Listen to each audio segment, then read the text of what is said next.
سلام عليكم.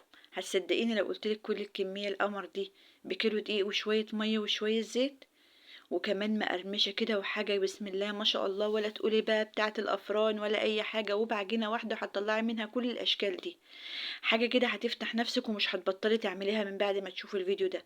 وهقولك كل الأسرار اللي هتخليها مقرمشة معاكي، وهتخليها تطلع كده زي الفل، و وتعتمديها على طول، ومش هتبطلي عمايلها من كتر السهولة بتاعتها. يلا بينا نبدأ. انا هعمل كيلو دقيق، عايزة تعملي نص براحتك خالص. كده انا حطيت كوبايتين مية كبار، اللي هو مج الشاي اللي بياخد 250 جرام، يعني مجين مية.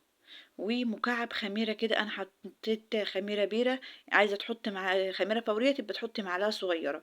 وكوباية زيت على سمنة، الزيت اكتر من السمنة، يعني كوب الا ربع زيت والربع بس سمنة. هنقلبهم كده مع بعض زي ما انت شايفاني لحد الخميره ما تدوب. بصراحه انا بحب الخميره البيره دي يا جماعه، في لما يكون في كحك او رقيش او صمات او الحاجات دي بتخلي صراحه العجينه حلوه. هنحط مع الدقيق هنا معلقتين سمسم ونص معلقه ملح. هنجيب بقى المية على الزيت على الخميرة اللي احنا حطيناها دي، وهنقلب كده يا حبيبة قلبي بحاجة كده لحد ما نلم كل الدقيق كده مع بعض، عشان برضو في الاول كده ما تعصيش ايديكي وتحس ان انت متلخبطه. لم كل الدقيق كده بالميه، وبعدين انزلي بقى بايديكي يا حبيبه قلبي تعجنيها زي ما انت شايفاني بعمل كده لحد احنا كده خلاص. لو حسيت انك عايزه شويه ميه بعد ما تحطيش كل كمية المية، تسيبي شوية صغيرين بحيث لو احتاجتيهم تاخديهم. يعني كيلو الدقيق ده يا حبيبة قلبي اخد مني مجين من بتوع الشاي، كنت حطهم في المج الكبير ده، يعني حوالي كده نص كيلو مية. وفضلت اعجن فيهم زي ما انت شايفاني كده، والم فيهم لحد ما بقت عجينة كده متماسكة معايا، مش طرية قوي ولا ولا هي متماسكة قوي. حاجة كده ايه في المنتصف زي ما انت شايفاني كده بالظبط، تعرف مش بتلزق. انت شايفة ايديا طالعة منها مغسولة، ما فيهاش اي عجين ولا حاجة، لان هي عجينة مش بتلزق. صدقيني حاجة سهلة وبسيطة، ومش هتبطلي تعمليها، واولادك هيطلبوها منك على طول كده، خصوصا مع كوباية شاي بلبن.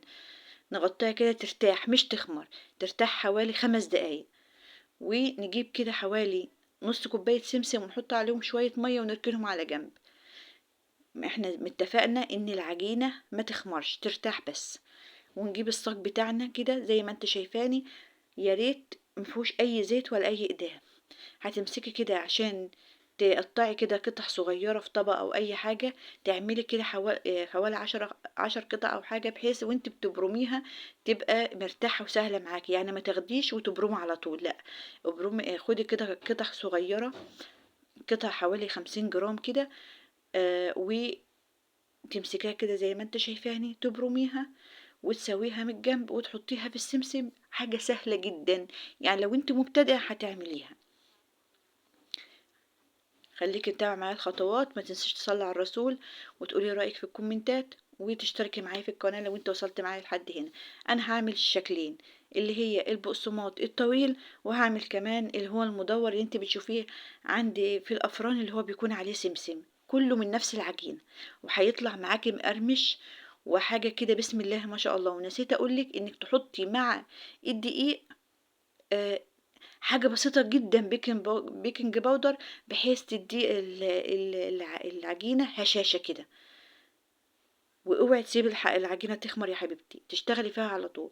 تسويها كده وتحطها في السمسم زي ما انت شايفة، وترص في الصاج على طول.